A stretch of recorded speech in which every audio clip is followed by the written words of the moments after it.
Hello, Matt. There you go. Hi, I'm Matt McCallum, our volunteer coordinator in educational services at the Upper Valley Haven, and I'm excited to have anyone that wants to watch this video and hopefully share a little bit about the Upper Valley and kind of what we do, answer questions. My job really revolves around philanthropy, so volunteer recruitment, retention. I work with groups and organizations. Sometimes it's just one time a year if they only get 8 hours a year through work, or teachers in the summer, youth group, church groups, students, all sorts of things, which is pretty cool. So it's great to be a part of that, and I try to tie education in with that as well, so that not only are you able to make an impact and provide some sort of activity or do something, but leave kind of feeling aligned with the organization and what we do and be aware of it. I think in our line of work there's so many barriers and walls we have to break through when it comes to federal funding and how programs are ran and all that jazz. So when we're able to kind of share the light and shed the light on that and how we can work around that, how we can build community, that really helps us in the long run, right? Because the tighter group we are as we are as neighbors and as we are as friends and family, we typically tend to thrive in that environment. I think humans by nature enjoy the social aspect of community, right? And I think some of that gets severed a little bit when political agendas come into play, and we can have all these things to argue about, but at the end of the day, if we support each other regardless of what our political beliefs are, then that's the foundation of it, right? Is doing the right thing. So and we see a lot of that in our line of work, as you could imagine. Just trying to get has anyone ever applied for Medicare in here? Oh yeah. How was that process? Oh my God. So, a little bit about me. So I was in hospitality for about 20 years. I managed restaurants and bars and resorts and hotels and all that fun things. I sold wine and liquor for a little while. I got to work, and I'm from California, so I got to work a lot with Napa Valley and Sonoma and all these great wine countries, and I definitely missed my youth in those days. But since being out here and joining the Haven, I realized that there was so many systems that are broken, that are state or federally ran, and a lot of the people, especially the underrepresented ones, the unhoused community, those with mental health related issues or health related issues, how difficult it is for them to apply for Medicaid, how difficult it is to get in front of someone for counseling, substance misuse, you name it. There are barriers that exist, and really I believe the systems are set up so that poor people can't get out of being poor. I think the government looks at taxpayers and say, hey, those that can pay their taxes, we will support and we'll find a way around them. And those who can't, we're not worried about them because they're not, it's not fiscally responsible for us to spend this extra money. And so when you apply for Medicare, when you apply for Medicaid, it's very much a similar process. You need to have proof of identification, proof of income or lack of, a physical address. Usually there's a phone call or an interview in person, and I don't know about you, but this time of year, if you're living in a campsite, those all things are probably out the window. The Haven allows people to use us for a physical address, so that's the start. It's a place to get an ID mailed to, or whatever the case may be. But if you're on the New Hampshire side, how are you getting down to Newport? How are you getting down to Concord? If you don't have a car or the money to pay for those services, and going through the application fees and all the list goes on. And so part of why I do education is because I want people to understand that, at the end of the day, the best thing we can do is support each other, because ultimately there are systems in place to make it difficult, and that's the toughest part. So our service coordinators, who are one of our, who do probably our best work, they support clients from subsidized housing to those that are unhoused to families, all sorts of things. And, they're sitting here trying to find housing in a market that's a nightmare, right? It's been difficult. And subsidized housing and affordable housing especially is kind of out the window in a lot of places. So finding housing for people with prior evictions, which, by the way, stays on your record your entire life. You can get a DUI pulled off your record after 11 years, but heaven forbid you get evicted from a place that never goes away, and that's a blemish on your mark. That's never gonna, someone goes to say, hey, apply to rent here, and they see you have a prior eviction. You just paid that $50 for nothing, because most likely they're not going to even think twice about you, because you're not responsible as a tenant. And there might be some circumstances. Is that for New Hampshire, Vermont? For both, yeah. So typically that's how our systems are in play, and they've been like that for so long that no one is taking the time to change it. Well, you mentioned, how does someone get to Concord?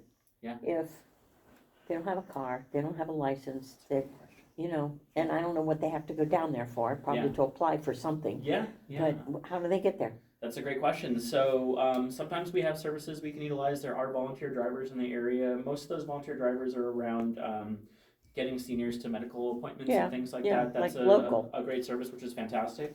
But yeah, more often than not, there's nothing. So it's unless you know someone, right? And if you're living in a tent outside, you probably don't right. have a huge source of community, and those that you do are probably in the same position you are. And so, you know, unless one person's going to carry the next to the next destination, you're probably in the same position. And so that's the most frustrating part about what we do, is that we just see all these walls that we have to try to run through to support our community. And often, in a long times in our community, they're coming from trauma, right? They're coming, you know, it's not like they signed up to say, hey, I want to be homeless in New England in the winter.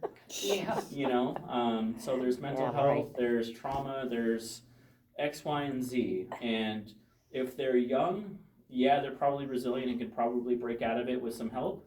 But if you've been doing this for a long Yeah. time and there's mental health and trauma and you're battling addiction or whatever else it may be, that's just another wall that's in front of another wall in front of another wall. And getting through those and finding support is so difficult in our So there work. isn't a system around that No. there's like to transport people. Yeah, So- you know, yeah. sometimes, you know, the old Stagecoach service that's now owned by the AT, well, sometimes if it's within a route, will, like, you know, if they're coming down by the Haven, you know, or in the Haven area, they say, oh, yeah, we'll pick you up, and I heard you're going this way, we can get something close. But to say that it's going to get you from point A to point B and then from point B to point A is not always guaranteed. So, and you know, so there's often talks about why is there not an organization doing this or whatever the case may be. And the truth of the matter is, it's just it's expensive, right? You know, gas prices.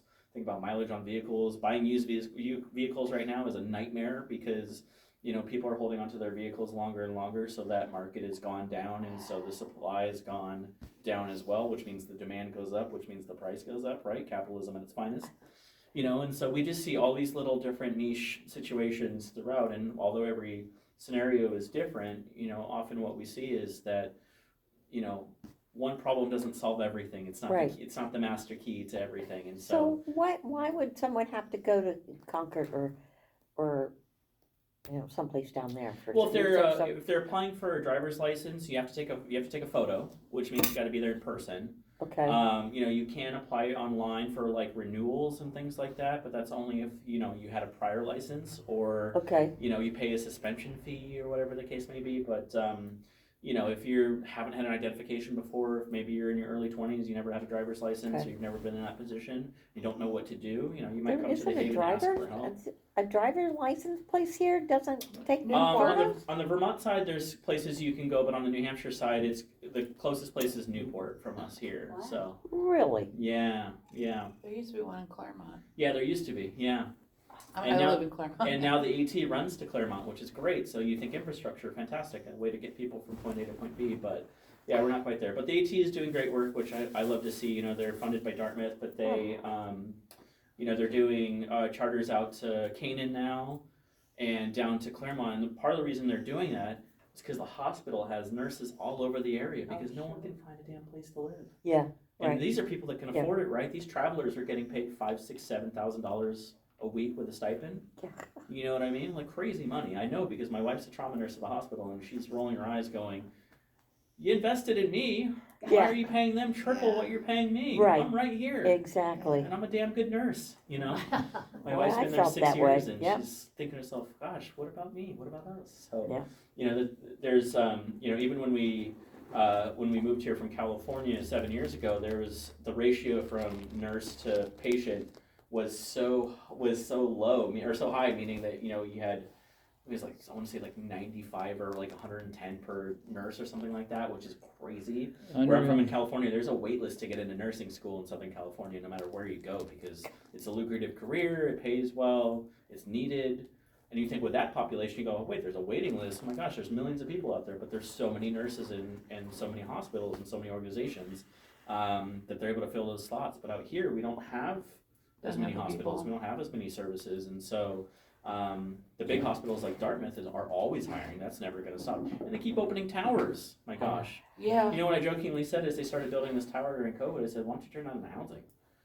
There you go. You want to put your residents up? You want to put your travelers up? There you go. Now you got them on site. Now you can give them a pager. Wake them up in the middle of the night. So, story for another day. Anyway, so I asked Phyllis how dark she wanted me to go before we got started. So that was about as dark as I wanted to go. But as you can see, it is difficult in our line of work. The Haven does great things. I'm so proud to work for that organization. I'm great to have great volunteers. She's a part of 2 programs, and she's on our advisory committee, and dedicates a lot of her time to supporting Yay, us. Phyllis! Yay. And when she said, And Jeanette. and she said and she's always knitting when we're virtual. She's always going at it. So she's got her iPad here and she's just knitting away, and rightfully so. I don't blame her. But yeah, when she came to me and said, "Hey, would you come talk to my friends?" I said, "Of course, absolutely." Yeah. To me, Awesome. education is my favorite part of the job. Obviously, I love working with our volunteers. I love recruiting, but it's kind of the business side of things too, right? We need volunteers to run our operation, and so. While that's the main part of my job, this is the part I really enjoy because I get to kind of share what's going on, and the response is always the same. It's like, oh my gosh, like I had no idea. I didn't know it was like that. And even applying for Medicare, right? Like you think like, oh, this process just sucks, but take away the other variables of housing and Right. finances, and it gets even worse. So Right. Yeah. those systems are kind of set up to make you not succeed. Mhm. They give you a very short deadline. They give you, you've got to do a phone or a person interview. And again, if you're living in a campsite, you might have a phone. You might, or if you go down to Economic Services in Vermont, right there in White River, you got to have a meeting scheduled ahead of time. And that means you got to make that agenda, right? You got to make sure you have that time. And so, all these different variables. Anyway. But let's talk a little bit about the Haven and what we do. Feel free to ask questions throughout this process. But so as an organization, we really focus on 3 things. So we have temporary shelter. We have Temporary, what's temporary? temporary meaning that you're not going to live there forever, but Right. we don't have term limits. So you're Oh, welcome to there stay aren't. as long as Okay. you want, All which right. is a huge part of why I like the way we do shelter. Is that because mostly, where is that mostly? so the family shelter is above our main building at 713 Hartford Avenue. Uh-huh. So if you go like kind of towards Hartford High School, it's on right on the left-hand So side. in your facility? In our facility, yep. Uh-huh. And then up the road on our campus too is Hickson House, which is where we have 20 beds, Uh-huh. and we can house up to 20 individuals and couples included, just no minors living with them. Uh-huh. On the family side, there's obviously a minor involved in there, and so like I said, no term limits. We really want to make sure that when they leave, they're moving into permanent housing. We want to make sure that we're not part of the problem, right? If we So say, hey, you you have 6 facilitate months. that Oh as yeah, best you can? yeah, so kind of the process and how it works is we do something called a coordinated entry, and that really allows us to get involved with the state to get them in a database that says, hey, this family, this individual is experiencing homelessness. Homelessness, as a definition, is the most bizarre thing to me. So if you're in the hospital for 6 months, those 6 months you were not homeless, even though when you get out of the hospital, you don't have anywhere to go. Right. You're staying on someone's couch, you are not homeless by the Really? state by definition, which again, I don't know if any of you guys have ever couch surfed on anyone's place, but I've never felt comfortable staying at a friend's house overnight, just for one night, as nonetheless, talk about removing privacy and all the other stuff there. But basically what we try to do with our guests there is once they've gone through the coordinated entry and their name is ready, we have a wait list of both individuals and families looking for shelter pretty consistently, so those lists are always full. But how do you find them? They come to us typically, so they No, usually, but I mean, once you've got the place, do they have a phone? there's some circumstances like I don't know the logistics behind it, but I do know that sometimes it's like how long you've been waiting is usually one of the biggest factors. So for instance, like looking at state shelter, like state actually providing some vouchers for people. I've known a guy who's been chronically homeless for 20 years. He's like 3rd in line on the list right now in Vermont. So as you can imagine, he did his coordinated entry probably 5 years ago. Really? So in the last 5 years, he's not been able to find permanent housing, And so where is he living? he's been a what I call a professional camper. He's lived outside Gosh. for a long time. He's got a hound dog.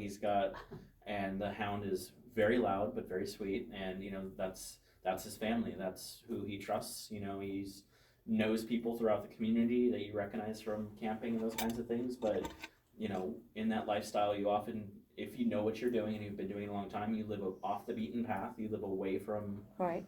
Off the grid? off the grid, because A, you don't want to bother anyone, but B, you don't want to be found.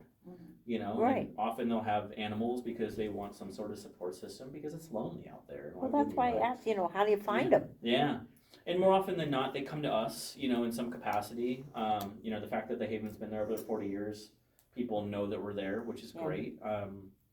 Even before I worked for the Haven, when I was still in the restaurant business, I used to have employees that were, in transitional housing or trying to find housing, and I'd send them to the Haven. I didn't know much about the Haven, but I knew the Haven would help with that, and so I'd say, hey, just go down there. I'm sure they can do something for you. And sure enough, someone would get in contact with them. I don't know necessarily if it was all that helpful, but we try. Yeah. The biggest barrier for us is just housing, and the physical space of housing just doesn't exist, and so that makes it super difficult because we want to find it. Yeah. I do court diversion, Okay. and a lot of the folks that come through, they're staying in hotels. Yeah. Y'all put people up in hotels. We do sometimes. Uh-huh. Usually when it's an emergency situation, like, hey, it's gonna be like the last couple nights, how cold it's been. Yeah. Trying to find, if we have the resources to do so, we'll put people up. The state will typically put people up, especially on the Vermont side. If there's a medical or mental health conditions, like something that's going to prevent you from your health being okay, and it's wintertime plays a role in that too for the general public. The tricky part, and this kind of goes back to what we were talking about, like with Concord, is they might find you a room for tonight and say, hey, tonight's going to be below 32 and we have a room for you, but it's in Bradford. Mm-hmm. And so, You gotta get to Brad. I don't have a room for you in White River, everything is full, we can do Bradford for you. And you go, well, I don't have a car. And they say, well, this is what we have, take it or leave it. And so they don't take it, because once you go to Bradford, now you don't have the Haven. Now you got to find a way back to the Haven, or maybe you work down here, right? So, yeah, we're at the mercy of it sometimes. And honestly, the concept when it started, I was like, what a great idea, is that you have these business owners that own these hotels and motels. Traveling's out the window when COVID started, right? So all of a sudden their businesses are going to tank, and so they thought, let's give them occupancy and let's pay the business owners, and then we get people in the motels. And in theory, sounds great. Truth of the matter is that these motels are making hand over fist, not bettering the living conditions. So, some of the motels are gross. I wouldn't stay in there with a 10-foot pole. And they're charging $150 a night. So they're making hand over fist, and they're not doing anything to reinvent into the population to make the living, circumstances better. And then the hotel motel says, well, they steal our pillows and they broke the microwave. And it's like, well, yeah, they've been here for 6 months and they're not intentionally trying to break the microwave. And yeah, they stole pillows because they don't own any. And that pillow cost you $3 and you made a couple thousand on them. So, let's really talk about, let's not pick and choose here. So, so the unhousing side of things is a very slow moving process. It really just comes down to, we need more and more housing. Vermont is tricky because Vermont loves their trees, and I understand that. So, when you look at developing, you often have to look where you have fields or something that's not going to affect the ecosystem. Every town or village in Vermont has a zoning committee and a planning board that are made up of usually 5 members that live in the area. But when it comes to subsidized housing, the stigma is, we're going to let poor people live here, and it's going to affect my property value, and crime is going to go up, and what if there's rapists and murderers, and and that's not the case. But to get approved for subsidized housing, you have to be a good boy or a good girl. You don't get thrown into subsidized housing with a rap sheet like this. Yeah. If you're a threat to society, they're not going to give you subsidized housing. These housing authorities that build these properties, they have an application process just like any other landlord would have. So what you do see is people that can afford to pay their rent, which is 30% of their income. Yeah, their income might only be $500 a month, but they're going to pay that 30%, and they're going to be good tenants because they're housed. And these new units, including the ones that we're building in front of the Haven right now, are going to be brand new units. They're going to be 1-bedroom apartments. They're going to have amenities taken care of, and like I said, the bus stop runs right there. They have the Haven right there. There's a lot of things that are going to be accessible to them, and it's going to be great. So. Where'd the funding come from? So the Twin Pines Authority has get some funding through both the state and federal government.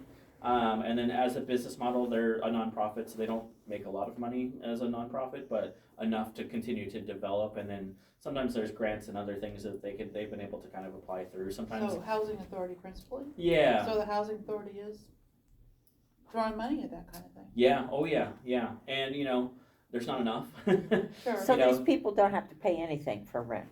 They typically do. You usually have to have some sort of income, and that could be Social Security, that could be retirement, that could be, hey, I work at Dunkin' Donuts twice a week, and that's okay. But in some, Okay. you're supposed to Okay.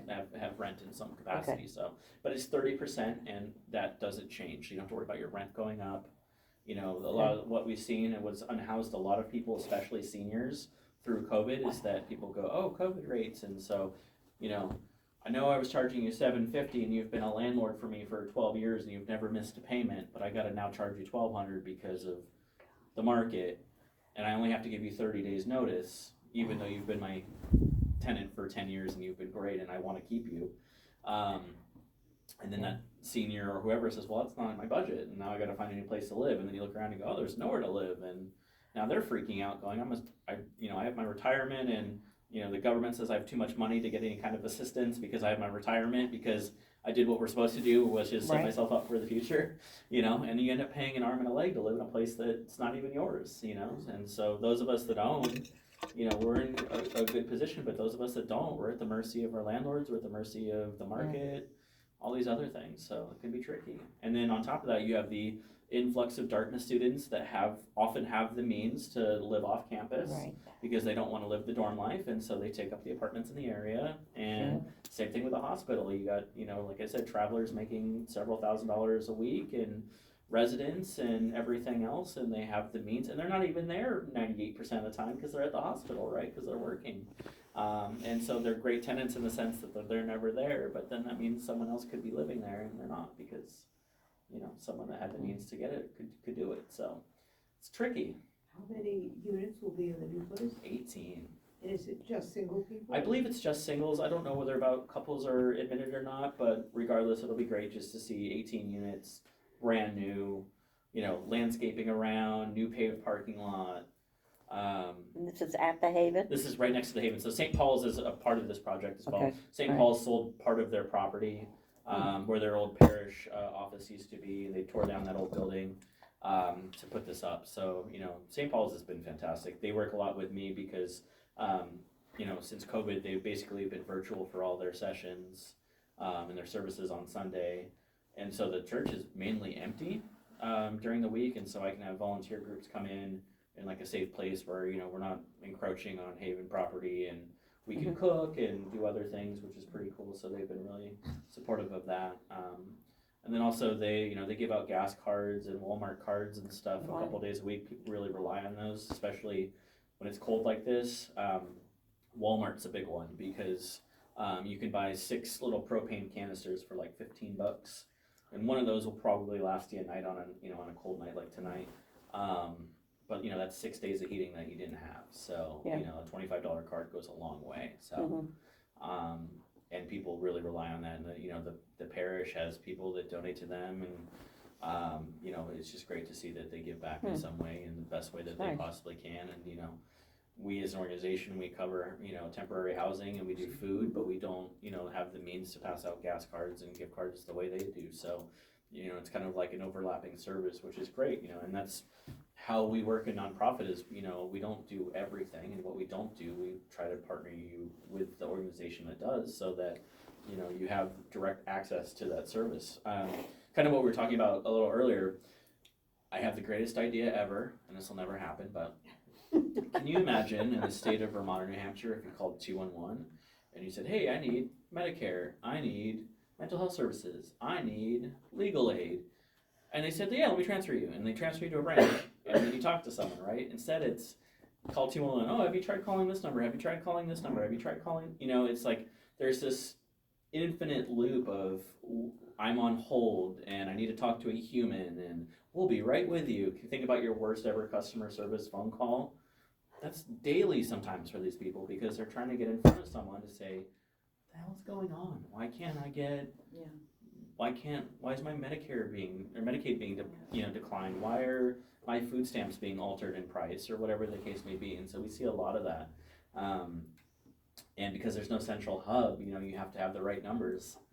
And no one carries pocketbooks anymore with all their addresses and phone numbers anymore. If you have a cell phone, maybe, but if not, you got to go to a building that has access to phones for you, or go to the library, which is what a lot of people do to get public Wi-Fi and internet access.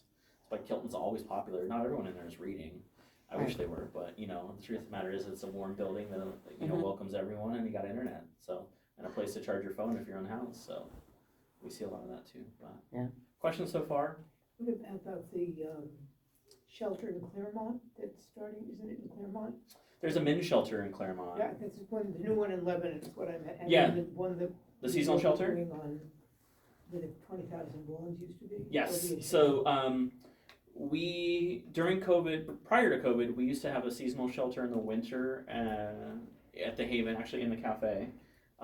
We used to have cots overnight, and people could stay with us, and we're what's called a low barrier shelter, meaning low barrier, often people think that everyone's going to be drunk or on drugs or whatever. And yes, that can be a thing, but really low barrier to means removing the barriers so that people have access to, to shelter, because ultimately you're going to come in and you're going to be a nuisance, you're going to get kicked out, and that's anything in life, right? So, people know as a low barrier, as long as they mind their P's and Q's, whatever is going on in their life, as long as they're behaving themselves, they're welcome to stay with us and get dinner and grab a shower and those kinds of things. And so COVID ruined that completely, and so we haven't seen a seasonal shelter in a couple years. And then technically on the New Hampshire side, if you have a population greater of, I don't know what the number is, I want to say it's like 10,000, you're legally responsible as a city to have some sort of seasonal shelter in the winter, a place where people can go if they don't have anywhere to go. And so the city of Lebanon realized, COVID's not over, but we should probably figure this out. And so they approached us at the end of last summer and said, if we renovate a building for you guys, will you staff it? And we said, yeah, absolutely. What an honor, right? The city of Lebanon wants to use us. How great. And so we've been able to hire some shelter staff, and we have a volunteer program again, involved around serving dinner and what I call guest comfort, volunteers show up at about 4 o'clock, guests show up about 5 o'clock. It's first come, first serve. We have 12 cots. We can hold 15. It doesn't look pretty, but we can hold 15 if necessary. I don't think we've gotten there yet.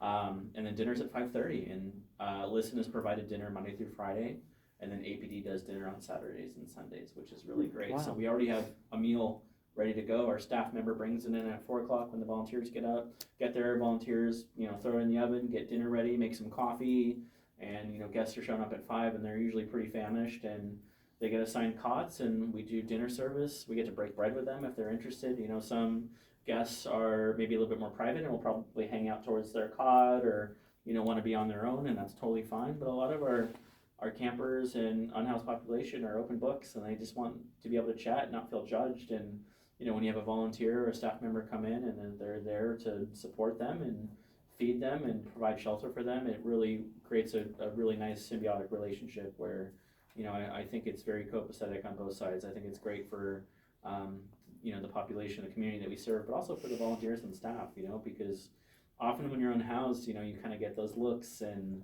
I don't know what's going on with them, and you think about safety, and those things are all completely warranted, but it's an opportunity to kind of just feel like a human and just feel like a normal person and not have that kind of judgment. And that's one thing that I love that we do as an organization. We really try to remove those stigmas of, we're not here to judge you, we're here to take care of you and help you and provide whatever service we can for you. And I'm fortunate not only to have a staff that does that, but a lot of volunteers that do that as well. So we have about 200 or so volunteers a month on average that volunteer at least once, and then we have an active list of about 400 and almost 450.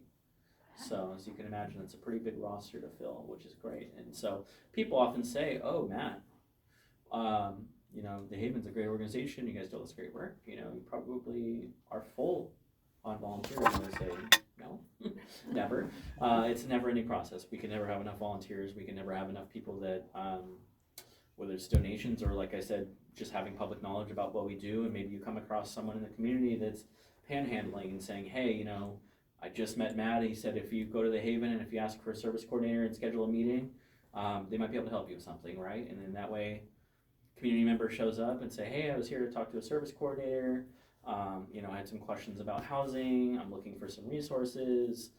Advocate for what they need, and then hopefully, even if we don't have those resources, we can link them with someone that can, or get them in the right direction to kind of do those things. So it's kind of a coordinated effort amongst often collaborative organizations, but if we have to work together to get the job done, that's fine with us. We don't need all the glory at the end of the day. I'll take the glory, but not all of us have to at the end of the day. So I don't know if you guys have seen, I was on Channel 5 News and in the newspaper like within the same week a couple weeks ago. Oh my so goodness. I'm signing a lot of autographs.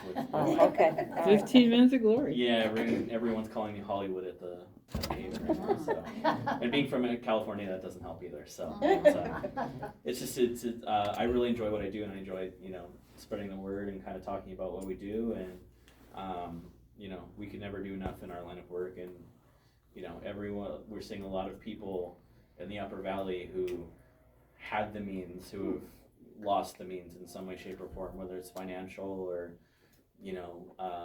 renting somewhere and seeing their townhome go up or whatever the case may be, and even those who have sold and moved on to other places. You could sell here and sell 30% above your market and everything, and that looks great, but if you're going to stay in the Upper Valley, you're also going to pay that 30% to move right back in. And so unless you're planning on going out of state or somewhere else, you're probably still in that same feed, that same loop as everyone else. And so the Upper Valley is a unique area. You have a lot of prevalence, you have a lot of wealth through the college and through the hospital and everything, but we also have rural and generational poverty without question.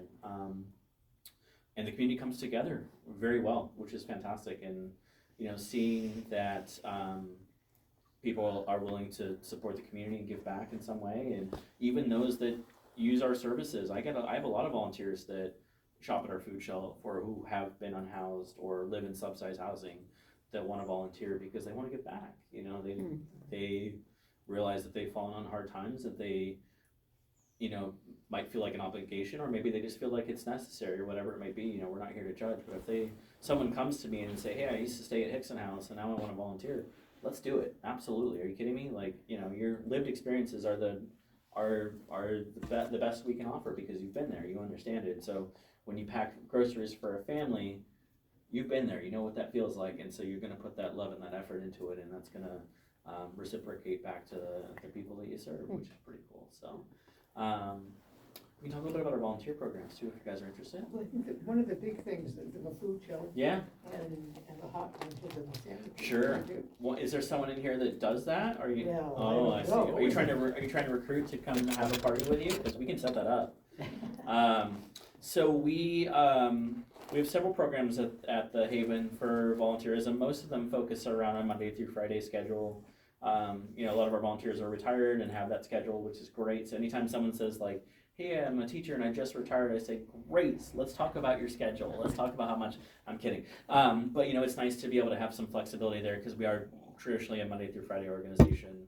We do have some cooking opportunities from home, and seasonal shelter right now runs 7 days a week, and we have a gardening program that goes on Saturday. Does anyone like to garden in here? My friend Joyce does for Okay. you. So I can get her in touch. So Faith, who Well, runs our... she's already doing it for you. Oh, is she? Fantastic. Never mind. I don't need a recruiter. She's already in there. So they garden and then the vegetables are used for cooking for people? For food? cooking, and the community can harvest as well, so they can actually get we'll put up signs, hey, this is ready to go. I remember last year we had this huge thing of dill. It's getting ready to flower, and we're like, if we don't pick this now, it's going to get bitter, Yeah. And it was like not too far from pickling season, so we're like, hey, dry out your dill, do whatever you need to do. Please come get this dill. And so people were grabbing handfuls of it, and everything was great. So Okay. so we get some grant funding and some donations around seedlings and seeds and things like that. And then Faith, who runs our front desk, is a Vermont Master Gardener, and she's been running that program as a volunteer for 13 years now. Wow. And she's like just one of my favorite humans. She's just no nonsense, really fun, super laid back. The program is set up for everyone, so whether you've never touched dirt before or you're a master gardener yourself, it's for everyone. It's for people that like to be outside, that like to get a little dirty. The program is from 9 to 11 on Saturdays, so it's early enough in the day where you can make an impact and still have the rest of your day to see family or go shopping or do whatever you want. And like I mentioned, everything we grow will be utilized for the community. They're in the food shelf. they can take it home directly or in cooking programs, which is pretty cool. So big fond program. I'm fond of that program. That's gone really well. So regarding cooking, so we have a cafe program that runs Monday through Friday from 9:30 to 11:30.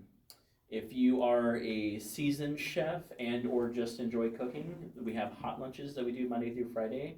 We usually make anywhere from about 30 to 50 hot lunches a day, and they're ready at 11:30. And it's first come, first serve, so people can come by, and we usually have a line about 11:15, 11:20 every day. People are going, oh, what's for lunch? You know, and we make a lot of comfort food, a lot of good tasting stuff, so people are usually pretty excited, you know. We did black bean burgers the other day. We had sausage and biscuits and gravy. We did like breakfast for So is it for lunch. takeout or do they eat Yeah, it it's there? takeout. So Okay. everything's already portioned. We have Okay. a hot box on site, so we can keep everything nice and warm for service, which is pretty cool. And then if you enjoy food but don't like to cook, we also have a sandwich program. You did sandwiches today, right? I did, and I Yeah. have a curiosity question. Yeah. Is there fewer people coming because the food shelf has moved? Is that why they're making? You know, the metrics show that we're not losing a lot, but yeah, without question, you know, the thing about it is that the people that don't know that we do lunch or maybe aren't thinking about that, they're at the food shelf and then while they're there they go, hey, can I use your restroom? Oh, hey, it smells good in here. What's going on? Oh, we're making lunch. Would you like one? Yeah, that sounds great, right? So you kind of remove that conversation. So I would say numbers are a little bit down, but definitely still rocking and rolling. We're making about 40 to 50 How many sandwiches do we make today? Probably 40, 50? Between like 45. Yeah, so we usually make about 40 to 50 sandwiches a day, and then we make usually about 30 to 40 hot meals a day, and those are all gone well by like 1 o'clock, 2 o'clock. So the food's moving still, which Does is it good. need to be increased? Because she said they used to make a lot more sandwiches. Yeah, so I think once we move back, so we're in a temporary location right now because Okay. we're renovating our food shelf. It's a project that's been in the works for a couple of years, and we finally got it going, which is great. It's a huge pain in the ass, but when it's done, it's going to be great because we'll have receiving will be better. We'll have more refrigeration. We'll have more freezing space, meaning we can store more. So a lot of good things that'll come out of it, but it's very noisy. Lots of jackhammers right now. I've been working remote a lot because I just am not interested in having my bones rattle while I'm trying to write emails. It's just not that fun to me. But yeah, so we plan to be back probably late May is what they tell us May. I think June would probably make more sense. You know, I don't know if any of you guys have had any construction jobs done on time. That's a joke that no one's ever had that. So. Yeah, I would say that those numbers will go back up and we'll start increasing again. Okay. Right now, we're really just trying to track data since this is a brand new process for us to not have the food shelf at that location for the first time ever. But, you know, we're encouraging, a lot of people are still coming over to us and saying, hey, here for the food shelf. And they, you know, the truth of the matter is a lot of people utilize our services aren't checking our Facebook page or going to our website to see if we're open. We've been open for 40 years. They know that more often than not that we're open, unless it's maybe a holiday. And so rather than calling and saying, hey, are you guys open today? They just show up and assume that we're here. And then we say, no, we're right down the street. It's a 3-minute drive down the street. But while they're there, they'll go, hey, what's for lunch today? And they'll grab lunch and then go over there or vice versa. So we're still seeing, you know, quite a population of people coming over and grabbing lunch. And I just found out Listen started doing some lunch too, which is pretty cool because they already do dinner. Listen does, the one in White River does about 100 meals a night, Wow. Monday through Friday. And Larry, who runs that program, is always looking for people, which is great because, you know, they're prepping, not only are they prepping dinner for us at the seasonal shelter, but they're doing lunch now and dinner. So they're doing like a full day's restaurant service, which is spectacular. So it's really great to see that. And I really try to support his program however we can because we're all doing the same thing. We're all feeding people. So whether it's us or Listen, it doesn't matter. It's what's important is that people get food. So,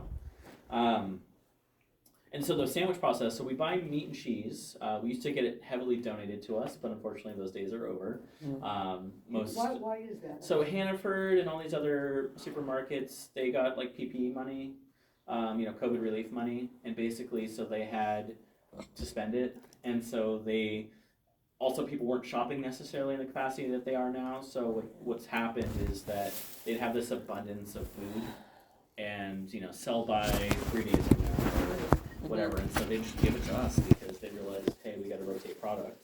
And so we just end up with, you know, totes of food to the point where we were putting it outside in the food shelf. You know, we'd put a rack out of like Entenmann's cookies and donuts, and sometimes we had too much meat and not enough storage, so we put out a cooler full of frozen meat of like Wow. prime rib and ribeye and bacon and chicken thighs and whatever. So, but those days are long gone. So we're still getting donations and charitable donations, but for the most part, we're having to purchase our meat and our cheese. Even Cabot during this time was donating pallets of cheese to us of different sizes. So the little snack cheeses, Right. sliced cheese, chef blocks, and that was coming through the food bank, and that doesn't happen anymore either. We were getting whipped cream from them and butter, like a pallet of Cabot butter. You know how amazing that is? It's like, you know, we're able to give butter to everyone every day. But yeah, unfortunately, we're not seeing those kinds of products anymore. And as an organization, we're spending about 3 to 4 times a month what we were doing like summer of 22. So, you know, it is what it is. But so our sandwich program, so we make sandwiches, and hold on 1 sec, sorry. I have a meeting at 3. We're fine. So Subway donates yesterday's rolls to us, so we get the foot-long sandwiches, just the bread, and then we make, you know, meat and cheese sandwiches and mayo and mustards on the side if they want it. We wrap everything up and package them, and people can ask for them. And the nice thing about sandwiches is we offer them all day. We're hot lunch isn't until 11:30, so often what we see is someone comes in the morning, especially on a cold day like today, they're coming in to use a shower at 8:30, 9 o'clock in the morning because they want to get about their day, but also a warm shower probably feels pretty cold after a New England night outside. And so having sandwiches available means that they can kind of take something as they, go to their next venture, and then maybe they come back for lunch, or maybe they're heading to the library or heading to work. At least they have something to kind of eat that they have there, which is great. So there's a place at the Haven for anybody to come and shower. Yeah, we have a public shower. Okay. So we unfortunately And have there's one shower. towels So there? Oh yeah, we have towels, we have shampoo, conditioner, lotion, razors, Okay. feminine care, everything you need. So yeah, which is great. And so. then somebody has to do the wash. Yeah, so our shelter staff team, God bless them, they do the food shelves laundry and our laundry Okay. 5 days a week, which is great. So they take up all our towels and wash them and fold them and bring them right back to us. So Nice. yeah, pretty incredible feat that we have. So a lot of teamwork and a lot of stuff behind the scenes at the Haven that really kind of makes everything work, which is Yeah. pretty cool. So we not only do we all get along because we all have that like-mindedness of wanting to help people, but we really support each other and help each other to the best of our ability. There are times where the food shelf was overran and we're getting our butts kicked because there's 30 hungry families outside and 7 of us, and service coordinators who are really the people who provide resources and help people find housing and those kinds of things. They have a break in their meeting, they're in there filling orders with us.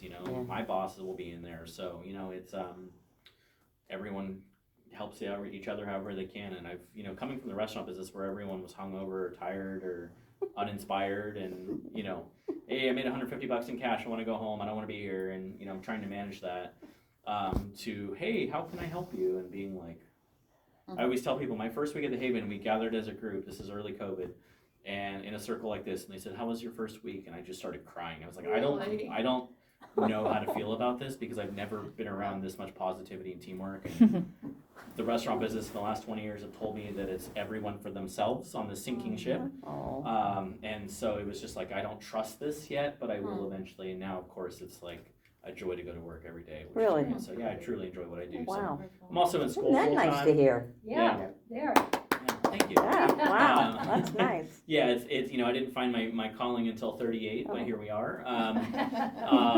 But I'm getting ready to graduate with a degree in public health, and then in the fall I start a Right. master's in social work. So So, Great. what I- Public health. yeah. That's So what I fantastic. realized, rather than going the psych route, the community that I work with, there's public health issues all over the place. You're talking about diet, you're talking about nutrition, you're talking about exercise, you're talking about Washing smoking their and hands. drinking, sanitary reasons, all these things, right? And so yes, there's a psych side to it, but there's a lot more behind the scenes that go into it. And I think of health and wellness as much as I think about the mental health side of things. And so when I start my master's in social work, the reason I decided to go down this route and go back to school is that I started working with 18, 19-year-olds that were unhoused, who don't have relationships with their family anymore, who clearly don't know where to go and are just trying to hold on, and they're trying to work, and they don't have the tools because they don't have an adult who is like, hey, this is how you do this. This is how you budget a checkbook. This is how you open a checking account. This is how you talk it during a business interview, right? they don't have those skills. And so what happens is they don't have money, they're unhoused, and then they meet someone that's either abusive and they get stuck in that, or maybe there's drugs or alcohol involved, but no one signs up for that stuff, you know? It happens because of circumstances and usually comes from trauma. So my plan is, and Michael laughs at this because this is going to be a big process, but I jokingly say, and I honestly mean that I'm going to do this, but I jokingly right now, I want to start a mental health program through the Haven that would be free. So the idea behind it is that Yes. mental health services right now, you have to build Medicaid, you have to build insurance, and we can still do that as an organization, but we can also not bill you, and that's kind of the point. So I look at the young early 20s, late teens who have an opportunity to develop their life and actually forge their own path, but need support. And so that's where the support side comes in, because if they learn the tools on how to advocate for themselves, and they learn and they know that they can ask questions and they know they have someone on their side, that's a huge start. And then from there, hopefully they'll make better choices to support them to get them through life. But if they don't have those people, they're destined for failure, because addiction and all the other things that we have to I deal have a with. question. Why is there so much more of people needing mental health? So it's a couple things. One, I think that we're finally talking about it. You know, it was a stigma for a long time. Okay. It's like, oh, you're crazy. You know, who you see a shrink, right? I have 2 counselors that I see. I see 2 therapists every other week, and for me, I enjoy it. It's 2 different people with 2 different perspectives to help keep my mind grounded, because I want to do this, and I want to do that, and I want to do that, and then I stop taking care of this, and then, but I'm also a parent, and I work full time, and I have a partner who I don't see a lot because she's a nurse and she works a lot, and you know, it gets difficult. So having someone to talk to, even if it's not because I'm schizophrenic or bipolar, is just relieving. And I'm lucky that I have the finances and the insurance and the resources to pay for that. But had I not, I'd probably be a raging jerk, because I wouldn't know how to do that. And it took me a long time. I grew up with an alcoholic father.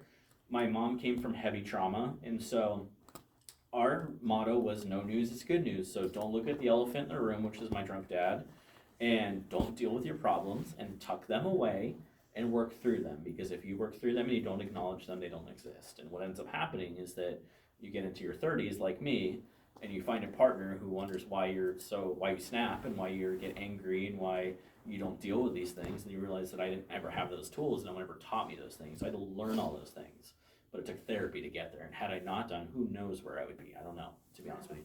And I probably would still be in the restaurant business, because the restaurant business to me was what I knew, but I was miserable. I hated it because I worked 12, 13-hour days. I was underpaid. You know, we worked, like I mentioned, with uninspired people, and I work every weekend, I work every night, I work every holiday, you know, all those things. And so Well, when I okay, so started- that explains yours, but why Yeah. is there so much of this now? I just think people are willing to talk about it. I think before, a lot of people were afraid to talk about it, you know, and it doesn't, like I said, it doesn't have to be as extreme as I'm schizophrenic or I'm diagnosed with this or that, but hey, I have some heavy stuff here that I haven't dealt with, or I've tried to deal with and I don't know how to deal with it. That's a great opportunity to go see someone, because they're going to help you work through those. And it's different for everyone, not But everyone. how do you afford it? Because Yeah. going to a therapist is expensive. Oh, without How do you question. find a therapist? That Yes, too. exactly. And I went through 2 therapists before I found one that I liked, and it wasn't that they were bad therapists. We just didn't click. Right. They approached it differently than I wanted to approach it, and that's okay. I was, you know, they weren't hurt that I went and found someone else, because they want to see me get help just like anyone else would. So, but I think we're at a time where it's okay to talk about how we're feeling, right? Like, I graduated high school in 01, and I had 2 friends that were gay. Knew they were gay my entire life. No one else knew they were gay. You know why? Because if they were to They didn't tell talk anyone they were about gay, they would have got their ass kicked. Yeah. That was the time. Now you can be out, you can be proud, people support you. It's just a different time. And I think that's a lot of it. It's generational. But in the same breath, I think the kids today who have more resources in front of them with the internet stuff, like we used to have to read a book, right? We had to go find information, or go talk to an adult, what a concept, tell my 6-year-old that, because he doesn't listen to anything I say.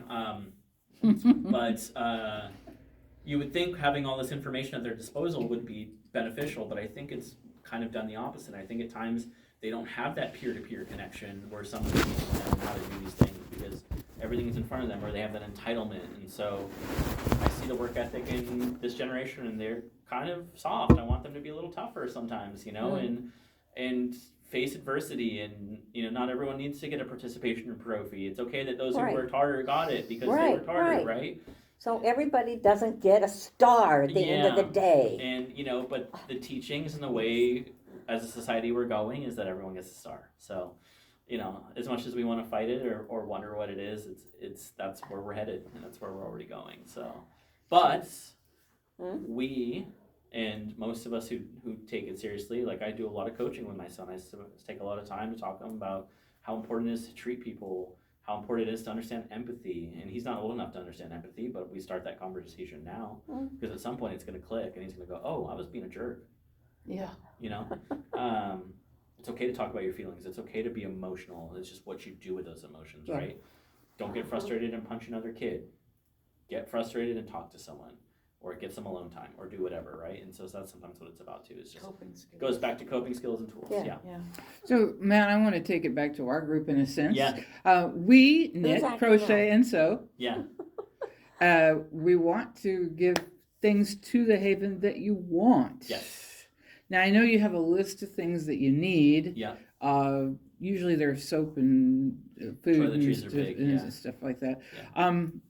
What kind of things do you need? And I understood from previous discussions with Yeah. people there that after a certain period, you don't want any more hats or scarves because, it's warming up or you don't Yeah. have the storage space for them. Yeah. So can you go elaborate on that for a little Absolutely. bit? So I would say winter stuff, like the knitting stuff especially, is fantastic as we're getting into cold months. And those are always a need, because what happens is that they're available to the public. So the stuff that's really good, the stuff that's really well made, we set aside for our camping population because we want them to have the best of the best. The other things that are made with love, especially things that are crocheted and are aesthetically pleasing and do the job, we open that available to the community. The community can come by and get them, and we see them wearing your hats and scarves and blankets and everything else. Oh, which so is it's not fantastic. just Haven people that get them. It's traditionally people that utilize our food programs. So Okay. yeah, or come Okay. by for an appointment or anything like that. But we try to make it open to everyone, because everyone deserves the same opportunity to get Right. to get that. We don't like to be the gatekeepers to be like X, Y, and Z, right? As we get into wetter months, this time of year, camping gear, Gore-Tex, anything waterproof, windbreakers, underwear, socks, anything like that is always good. On the food shelf side, we're always looking for pet food. We're always looking for diapers and wipes, incontinence pads. Is it better to would it be better for me to go buy a boatload of incontinence pads or give you all the money? So you can do either. So the cool thing about donations with us is that when it comes to money, if you say, "Hey, I want to donate to the Haven and I want the money to go to the food shelf for this," that money exclusively will go for that. So if Oh, you say, that's "I good. want this money for incontinence pads," it'll go exclusively for incontinence pads. And that's how we work as an organization, because there are some people who aren't interested in food. They want to see people housed. And so that money goes If to I our was gonna service get coordinators. money, I would and- want it to go to whatever y'all needed. yeah, yeah. Right. And even if you just say, "Hey, I want it to go to the food shelf," it's in some way, shape, or form going to be useful. Whether Yeah. it's money that we spend at the food shelf or at the food bank or whatever the case may be, money for programs. We do pantries up at the Norris Cancer Center. We do one with Moms in Recovery, which is a Dartmouth Health program. Dartmouth Church of Christ. We do a couple other programs as well where we help fill pantries for them too. So it's not just our pantry that we help support. Because And- sometimes organizations, volunteers will show up with a whole bunch of stuff yeah. and you really can't use it. Yeah. Right? So if it's junk, it goes in the trash, but that's Uh-huh. very rare. A good idea, a good suggestion of that is often when someone has a family member pass, they think about cleaning out the house and giving stuff, and they'll say, I washed these down comforters. We go, great, and then we realize that they smoked in their house for 20 years. Uh-huh. That smell doesn't come out. Yeah. So we're not going to give someone smoky blankets, or we're going to Uh-huh. just go ahead and get rid of them. So, but we'll accept them so that Right. they don't think that we're refusing them because they're already going through enough. We don't Right. want to say, hey, we don't want your smoky blankets. We're Right. going to say, thank you for your blankets. That was really kind of you in honor of so-and-so. And then when they leave, we throw them in the trash. Right. So, we're trying to do the right thing, but, we don't have the storage. And honestly, I don't think anyone wants smoky blankets. So, Yeah. Right. So in the case of, are there things that you don't want us to make? I would say there's not anything I don't want you guys to make, especially because you guys knit. Like, there's nothing wrong with that. What I can do is I'll get you in touch with Faith at the front desk.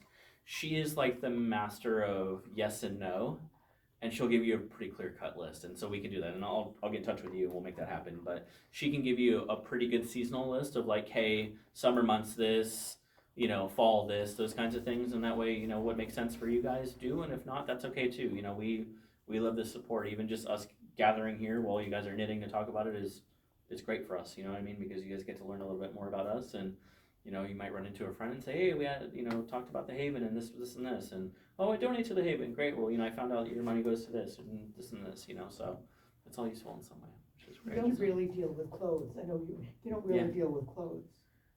Personally, Regular jackets. I sometimes will take things, but more often than not, it's Faith. Faith really is in charge of physical donations.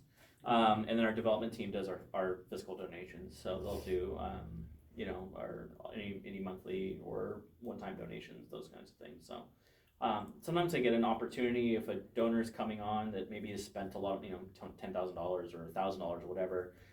Sometimes they'll invite me to come along for like a tour, and you know, they'll give the tour. And then I'll talk a little bit about volunteerism and those kinds of things too. So, or education or whatever. So it's really ultimately whatever's needed, which is cool. So I'm very flexible. This is small, but like for the showers. Yeah. Hotel type. Yes. Yeah. Okay. I have two guys. I call them my spies. They travel all the time and they steal them from all the hotels and motels. And then they bring us like big bags of them. And yeah, So then we we use them in our public shower. Okay. It's perfect. It's single use. We get rid of them, or sometimes we have big things of shampoo and conditioner. We'll mix them all together. You know, I don't think anyone's hair is going to catch on fire if they're using a couple different kinds of conditioner. I don't think. So I haven't seen it yet. So You had mentioned sheets and things. sometimes sheets. So again, Faith would know. She keeps inventory on all that stuff. So we're always looking for it. Whether or not we have the space for it's another story. So, Okay. but yeah, especially if we have like matching sets. You know, if you're like, hey, I have the pillowcases and I have a twin set or whatever. And sometimes it's a specific size. Hey, we're completely out of queens or whatever. So, yeah, definitely. And I can get you in touch with Faith directly and have her email. That way you can just email her and say, hey, no hurry, but you know, I came across this. Okay. Saves you time rather than you coming down and being like, do you want this? Which is what often a lot of people do. And I wish people would just call because sometimes it would save them some of the time. And you know, Listen takes a lot of stuff, and I don't know their guidelines. And so usually, what we'll say if it doesn't work for us, we usually try to send them to Listen because, you know, although Listen will charge for it, they also provide vouchers in their stores. So if you show up and you're like, I'm a single parent and I need to get some clothing for my kids for school, they'll give you like a $50 or $100 voucher, and you can get one every 6 months, and so you can still shop for free, which is cool, and find some good stuff. You know, there's LL Bean in there and Patagonia and all sorts of stuff. So all the good stuff, the stuff that I'm learning to wear is I'm still a Flatlander, but we're getting there. So I have my LL Bean moccasins and you know all that stuff. So. Do you get, most of your funding, other than donations, you get state and federal grants? We get federal grants for about $750,000 a year, and we as an organization spend about $3 million. So it's about 2.25, 2.5 is usually what we have to come up with yearly to take care of salaries and renovations and food programs and you know services and all those other stuff. So yeah. I don't know how many active donors we have, but it's quite a bit. And you know, some people give $5, some people give $50. Super helpful. It doesn't matter. It's not about the amount. It's about the fact that you're giving. That in some way, shape, or form keeps us moving in the right direction. We've almost raised between the grant and the funding needed for the new shelter that's going to be. So we're going to have a full-time 20-bed shelter, hopefully done next year. Where your food shelf is? Yeah, where the food shelf is right now. We're buying that building from Craft Studies. That project I think is several $1 million. We're almost at our goal already because we've just had a lot of people realize the importance of having more shelter. I mean, we just need more shelter is really what it comes down to.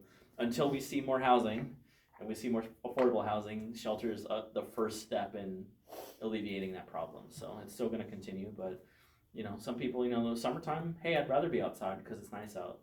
Or, hey, I think it's going to be buggy because it's humid tonight, so I'm definitely staying in the shelter tonight because I hate bugs, so I don't know if not a big mosquito guy. I gather there are people who prefer to be outside. Yeah, and we also have people that utilize our services that choose to be unhoused. You know, they don't want to be in four walls. They like living outside. You know, sometimes they'll go down south for the winter, or you know, maybe they have a friend they can stay with in the winter. But in the summer months, they love being outside. You know, they enjoy not being bothered by anyone. They can kind of go fishing or swimming or hiking or whatever. You know, it's kind of up to them what they want to do. So. And usually they have some sort of financial assistance, whether it's disability or something, so they have a little bit of money for, you know, if they need to get a hotel room or they need to go here, you know, not a lot of money, but enough for something, so. What do we think? Questions, comments, concerns? Could you give us the email for Faith? I can. Do you want me to do that right now, or the other thing I can do is I can email you today. Oh, I can do it right now if you want. Isn't it F. I also- Alexander at? It is, but Alexander is R-E and not R-E. E-R, yeah. R.E. We're just. Yeah, it's new. Alexander R-E instead of E-R, I know, she gets it all the At the time. end. People always go, I emailed Faith, she never, you know, kicked back. I'm like, that's because you put ER, I bet. And they go, oh yeah. Okay, so how does it go? So it's F for Faith, and then Alexander, so Alexandre at uppervalleyhaven.org. And it'll be on the All of that. YouTube video. Yeah, and also I will email you anyway with contacts, including like service coordinators, and that way you have a little list that you can share amongst them, because I was really terrible about bringing my own business cards, which I did not do. I told myself I was going to do it and then forgot. But if anyone ever wants to reach out to me about questions, or even just volunteering once or often or whatever in any capacity, you know, even just having this conversation is really, really important to us, so that's all You you can say. all come and make sandwiches with me. Totally. You and Al, the Yeah, dynamic Al's duo. my husband. Yeah, That Martha's Al's wife. yeah, Al's great. Can you say again? He loves it. My name is Matt, M-A-T-T. Yeah. And Um, it's F Alexandre at uppervalleyhaven dot, uppervalleyhaven.org. okay. And she's not in on Wednesdays. She's off today, yeah. So not She'll be able in. today, you won't. But if you just email her, she'll give you the auto, hey, I'm out of the office, I'll get back to you tomorrow. So, Okay. yeah, What this is is the great. breakdown in terms of men, females, Mm-hmm. children, you know, so we're making things, but I Yeah. tend to just be making hats mainly for women. I don't Sure. know. That's okay. So, I don't know that there is, I would, Fluctuate. I would say unhoused is more male than female, Mhm. but we also, I mean, we house and service so many families that even if you're thinking about the unhoused population, you know, those hats still go to family members and, or hey, I found something for you, or often what we'll see is, someone picking up a food shelf for their neighbor. Maybe their neighbor is no longer driving, they're elderly and they're food insecure and they're widowed or something like that. You know, they see, oh, I saw a hat that you might like, you know, and bring them food or whatever the case may be. So in some way, shape, or form, it's all going to be used and it's all going to go out to someone. So you make what's important to you, it'll be utilized, I promise you. And that's what's fun. So I didn't get to answer your question the way you wanted me to, but in the same way, you get to make what you want. And either way, we'll find a home for it. Is So the email? In the organization. I noticed today, unless it's somewhere else. Yeah. There was a box of children's hats, Yeah. It was for Faith, And the there was a box particular of scarves. person. yeah, there were no Oh. adult hats. but Yeah. Are they elsewhere, or do you? the adult ones are probably at the food shelf right It's in now. Upper Valley Okay, Haven. so The what? Find The other it. thing, our The food food shelf. shelf. So we have a spot in our food shelf right now when you walk into the I lobby love where that we thing. have additional items. you So could find it we yourself. have hand warmers or mittens Okay. or hats or things like that. And then the stuff that's like, you know, the like the really good, you know, fur-lined winter coats and things like that that are really nice. We keep those for campers because most likely they're living outside. So we want to make Okay. sure that, and everything has to be working. So if the zipper is broken, we don't want it because we want to make sure that when they get out there, they have a place to put their hands when they're walking. They have a zipper that zips up, a hood that comes over and doesn't, you know, break off or those kinds of things. And so then there's the other side to say, well, are they going to sell that? And it's like, I don't know where they would sell that to anyway, but nonetheless, you know, they probably need the money more than others. So, but I as far as I know, I've never given someone a coat and see them not wear it the next time I see them. I mean, you know, it's Okay. usually going back to them because When you're talking about campers, you're talking Yeah. about people that live outside. people that We're live not outside. talking about. Yeah. We call them Campers, campers because yeah. I think the term homeless is a Right, crappy right, term. but- Yeah. You know, Yeah, we but- say yeah. unhoused. Unhoused is the other one we use there because Yeah. homeless means that defines them, right? They're a homeless person. That's, to me, doesn't define anyone. There's a stigma attached Yeah, to just that. because Okay. you, just because you don't have a home doesn't mean you're not a person, so, Right. you know what I mean, so. Any other questions? Are they gonna lose you when you begin your master's? So, great question. So, my first semester is academic and then I start my practicum. So we have 2 licensed social workers that have, one in New Hampshire and one in Vermont, that have their licensure for social work, and I technically can work under them. So I'm gonna try to find a loophole where I can stay at the Haven. I'll probably work 32 hours instead of 40, but that other time would be dedicated to my practicum, and then I can actually offer services to our shelter guests.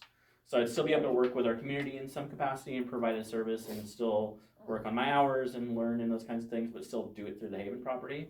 The other thing that's nice is it's the program through Colby Sawyer. It's only the second year of the program. So since the program is smaller and new, rather than being like, we're going to assign you where you're going to go, they're like, find a good place and we'll support it. And so Oh, I've good. already talked to the head of the program and I said, I work at the Haven. I really want to stay with the Haven. This is my plan. And she said, as long as we can apply it and make it make sense and you're going to benefit from it, that we could do it. So it's nice to feel supported. That's great. Yeah, and the program, you know, we meet once a week online, and so having a child, I don't have to drive to campus and back, and you do all these things, so it's going to be really, really nice to kind of work more hours, but be able to get closer to my degree. So I'll be done in 2 years, which would be great. So I'm sure it Good won't be luck. easy, but it sounds like you've got it all yeah, I'm trying to make it happen. figured So it out. and I graduate in April, so I'll have the summer off, which I haven't had in 3 years. So I'm really excited about that Oh, because. wow. Hopefully it's a little drier than last summer, but you know, I got a 6-year-old that wants to run around and play some golf and baseball and soccer and fishing and swimming and all that stuff. So I got to make sure I'm outside with him. You guys are great. Thank you. There's a lot of great questions too. I'm impressed. Bye. Don't forget to like and subscribe. Right? That's what they do on YouTube. So.